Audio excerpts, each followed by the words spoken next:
Hello. അപ്പോൾ ഇന്ന് ഞാൻ ഒരു ഉലുവക്കഞ്ഞിയുടെ റെസിപ്പി ആയിട്ടാണ് കേട്ടോ നിങ്ങളുടെ അടുത്ത് വന്നിട്ടുള്ളത്. അപ്പോൾ ഈ ഒരു ഉലുവക്കഞ്ഞി ഞാൻ ഉലുവയും അരിയും മാത്രം യൂസ് ചെയ്ത് ഉണ്ടാക്കുന്നതാണ്. ഓരോ സ്ഥലത്തും ഓരോ രീതിയിലാണ് ഉലുവക്കഞ്ഞി, കർക്കിടകക്കഞ്ഞി എന്നൊക്കെ അറിയപ്പെടുന്ന ഈ ഒരു മരുന്ന് കഞ്ഞി ഉണ്ടാക്കുന്നത്. അപ്പോൾ ഇതാണെങ്കിൽ പല ധാന്യങ്ങൾ കൂട്ടിയിട്ട്, നവരരി കൂട്ടിയിട്ട്, അങ്ങനെ കടല, മുത്താറി, പയറ് അങ്ങനെ ഒരുപാട് ധാന്യങ്ങൾ കൂട്ടിയൊക്കെ ഉണ്ടാക്കാറുണ്ട്.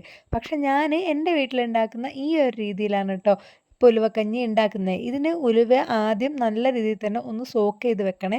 തലേന്ന് സോക്ക് ചെയ്ത് വെച്ചാൽ പിറ്റേന്ന് ഉണ്ടാക്കാം. പിറ്റേന്ന് രാവിലെ സോക്ക് ചെയ്ത് വെച്ചിട്ടുണ്ടെങ്കിൽ രാത്രി വൈകുന്നേരം ഉണ്ടാക്കാം കേട്ടോ. അപ്പോൾ ഉലുവയ്ക്ക് നല്ല വേവുള്ളതുകൊണ്ടാണ് ഇങ്ങനെ സോക്ക് ചെയ്യുന്നത്. അപ്പോൾ പച്ചരിയും ഉലുവയാണ് ഞാനിവിടെ എടുത്തിട്ടുള്ളത്. അപ്പം നമുക്കിത് നന്നായിട്ട് ഉലുവയൊന്ന് കഴുകിയിട്ടാണ് കേട്ടോ ഞാൻ സോക്ക് ചെയ്യാൻ വെച്ചിട്ടുള്ളത്. അപ്പോൾ ഈ ഒരു ഉലുവേൻ്റെ വെള്ളം ഉണ്ടല്ലോ അത് നമുക്ക് നല്ലൊരു സിറായിട്ട് യൂസ് ചെയ്യുക. ഹെയർ ഗ്രോത്തിനൊക്കെ നല്ലതാണ് കേട്ടോ ഈ ഒരു ഉലുവേൻ്റെ വെള്ളം. അപ്പോൾ അത് കഴുകിയതിന് ശേഷം മാത്രം സോക്ക് ചെയ്ത വെള്ളമാണ് കേട്ടോ നമ്മൾ ഉപയോഗിക്കേണ്ടത്. അപ്പോൾ നമുക്ക് എന്നിട്ട് പായസം ഉണ്ടാക്കാനുള്ള പരിപാടി നോക്കാം. അപ്പോൾ ഞാൻ ഇതിന് വേണ്ടിയിട്ട് കുക്കറിലാണ് വേവിച്ചെടുക്കുന്നത്. കുറച്ച് അരിയാട്ടോ എടുത്തിട്ടുള്ളത്. അപ്പം ഒരു പിടി ഉലുവയും അതുപോലെ കുറച്ച് ഒരു അരിയും അത് നമ്മൾ നോക്കിയിട്ട് എടുത്താൽ മതി. ഉലുവേനേക്കാളും കുറച്ച് കൂടുതൽ അരിയും കൂടെ എടുത്താൽ മതി കേട്ടോ.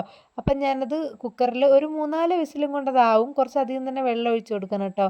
ആ സമയം കൊണ്ട് ഇതിലേക്കുള്ള തേങ്ങ ഉരിച്ചെടുക്കാമെന്ന് വിചാരിച്ചു. അപ്പോൾ തേങ്ങ പാലായിട്ട് ഒഴിക്കുക. ഞാനിപ്പോൾ ഇവിടെ തേങ്ങ ചിരവിയിട്ടാണ് ഇടുന്നത്.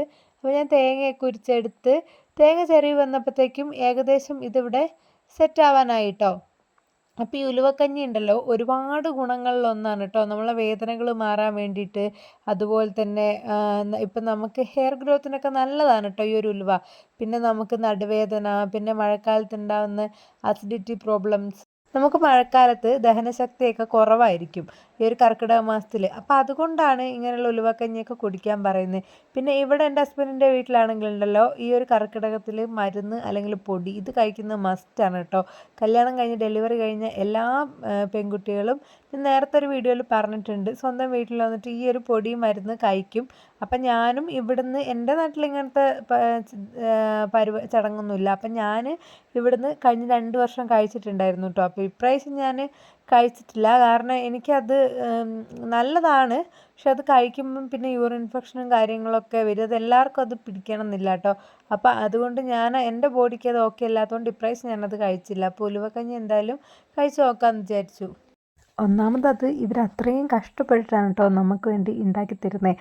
അപ്പോൾ അത്രയും ബുദ്ധിമുട്ടി ഉണ്ടാക്കുമ്പോൾ നമുക്കത് കഴിക്കാൻ പറ്റിയില്ലെങ്കിൽ അത് ശരിയല്ലല്ലോ. അപ്പം ഞാൻ 2 പ്രാവശ്യം എന്തായാലും കഴിച്ചിട്ടുണ്ടായിരുന്നു. അപ്പോൾ അതിൻ്റെ ബെനിഫിറ്റ് എനിക്ക് കിട്ടിയിട്ടുണ്ടായിരുന്നു. പിന്നെ ഈ യൂറിൻ ഇൻഫെക്ഷനൊക്കെ വന്നുകൊണ്ടാണ് കേട്ടോ ഞാൻ കഴിക്കാത്തത്. അപ്പോൾ അങ്ങനെയൊക്കെ. അപ്പോൾ ഞാൻ ഉലുവക്കഞ്ഞി ആയപ്പോൾ അതിന് വേണ്ടിയിട്ട് ഒരു ഇല എടുത്തു കൊണ്ടുവന്നു കേട്ടോ. അപ്പോൾ ആ ഒരു ചൂട് കഞ്ഞി ഇലയിലിട്ട് കുടിക്കാൻ നല്ല ടേസ്റ്റ് അല്ലേ. അപ്പം നമ്മുടെ ചൂട് കഞ്ഞി ഇവിടെ റെഡി ആയിട്ടുണ്ട്. തേങ്ങയൊക്കെ ഇട്ട് കൊടുത്ത് അങ്ങനെ സെറ്റാക്കി എടുത്തിട്ടുണ്ട്. അധികം ആർഭാടമൊന്നും ഞാൻ ആക്കിയിട്ടില്ല കേട്ടോ.